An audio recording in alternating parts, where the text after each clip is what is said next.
السلام علیکم ورحمۃ اللہ وبرکاتہ۔ ناظرین گرامی قدر، آج کی ویڈیو میں ہم ڈپریشن پر بات کریں گے۔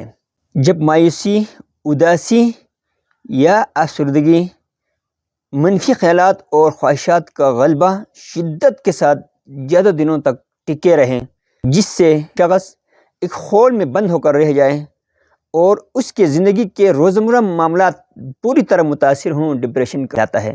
ہم ڈپریشن کو یاسیت یعنی نا امیدی یا افسردگی کی ایک کیفیت کہہ سکتے ہیں۔ نفسیاتی امراض میں سب سے عام اور خطرناک مرض ڈپریشن ہے، لیکن اس کے بارے میں ہمارے معاشرے میں آگاہی نہ ہونے کے برابر ہے۔ پاکستان کی بھی مینٹل النس ریٹ بہت ہائی ہے۔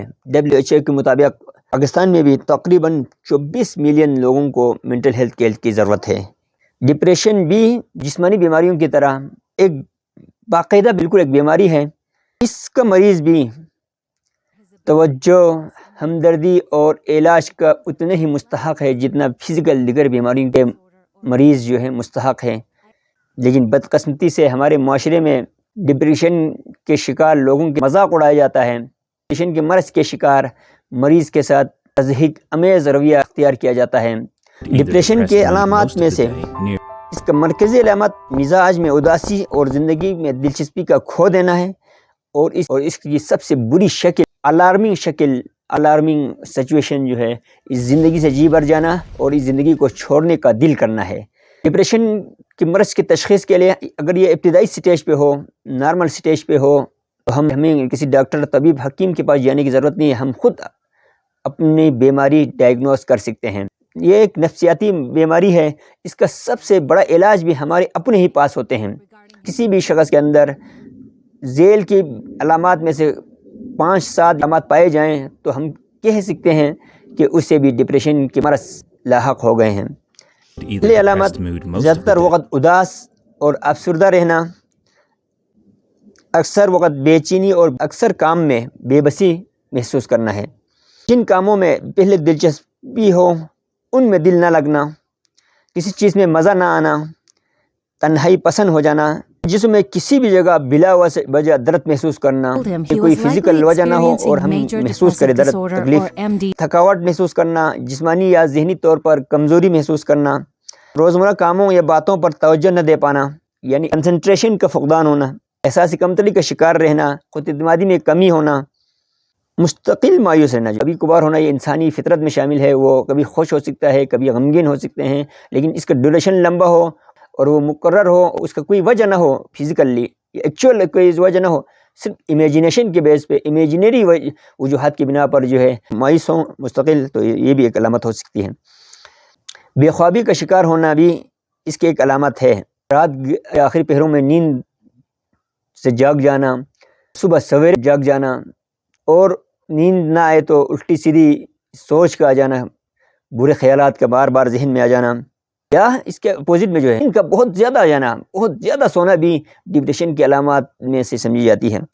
مائگریشن جو آدھے سر کا درد بھی ڈپریشن کی وجہ سے ہو سکتا ہے۔ ڈپریشن کی بیماری کے شکار ہونے کی وجہ سے آپ کی بھوک بہت زیادہ کم بھی ہو سکتی ہے، آپ کی بھوک اوسط سے بہت زیادہ بڑھ بھی سکتا ہے۔ اسی طرح آپ اس بھوک کی ہی وجہ سے یا زیادہ کھانے کی وجہ سے یا کھانے کے بہت زیادہ کم ہونے کی وجہ سے آپ انڈر ویٹ کی سچویشن میں بھی چلا جا سکتا ہے، اور آپ اوبیسٹی یا موٹاپے کا شکار بھی ہو سکتا ہے۔ وزن کا اوسط سے بہت زیادہ بڑھ جانا یا بہت زیادہ کم ہو جانا بھی ڈپریشن کی علامات میں سے ہو سکتے ہیں۔ اوسط یا معمول سے بہت زیادہ باتیں کرنا، ٹاکی بن جانا یا کم گو بن جانا۔ اوسط سے ایک ایوریج آدمی اپنی عادتوں معمول سے اگر بہت زیادہ باتیں کرنے لگ جائیں یا وہ کم گو ہو جائیں، بہت کم باتیں کرنے لگ جائیں، دکھی رہیں، لوگوں سے گل نہ ملنا پسند نہ کریں اور تنہائی پسند ہو جائے، تو بھی یہ بھی ڈپریشن کی علامات میں سے ہیں۔ یہ کسی چھوٹی سی بات کا بڑا سخت رد عمل دینا، اس معمولی نوعیت کے اختلاف کو بہت بڑی دشمنی سمجھ لینا بھی ڈپریشن کی علامات میں سے ہو سکتی ہیں۔ اس کے کچھ فزیکل سمٹمز بھی ہیں۔ جب آدمی ڈپریشن کا شکار ہو جاتا ہے، معمول سے تیز چلنے لگتا ہے، اور یہ معمول سے بہت سلو ہو جاتا ہے، یہ بھی ڈپریشن کی علامات میں سے ہیں۔ بعض اوقات ڈپریشن کا پیشنٹ جو ہے کانسٹیپیشن کا بھی شکار ہو جاتا ہے۔ ڈپریشن کی وجہ سے انسانی شہوت میں بھی بہت زیادہ گراوٹ آ سکتا ہے۔ سوشل سمٹمس میں وہ تنہائی پسند ہو جاتا ہے، فرینڈ سرکل میں، ریلیٹیو سرکل میں وہ گل مل نہیں جاتا، وہ سائڈ میں گھومنا پسند کرتا ہے، اور اس کے اپنے روزمرہ کے کاموں میں دقت محسوس کرتے ہیں، اپنے گھر میں اور اپنی جاب پہ دقت محسوس کرتا ہے۔ انشاءاللہ نیکسٹ ویڈیو میں ہم اس کے وجوہات، کن وجوہات کی بنا پر آدمی ڈپریشن میں چلا جاتا ہے یا ڈپریشن کے بھی ایکسٹریم لیول پہ چلا جاتا ہے، اس پر ڈسکس کریں گے، اور اس کا سولوشن کیا ہے، اس کا حل کیا ہے، اور ہم آدمی اپنے ڈاکٹر خود بن کے ہم اس کو کیسے اس کو کم کر سکتے ہیں یا اس کو ختم کر سکتے ہیں، اس کے بارے میں ہم نیکسٹ ویڈیو میں گفتگو کریں گے۔ بہت بہت شکریہ۔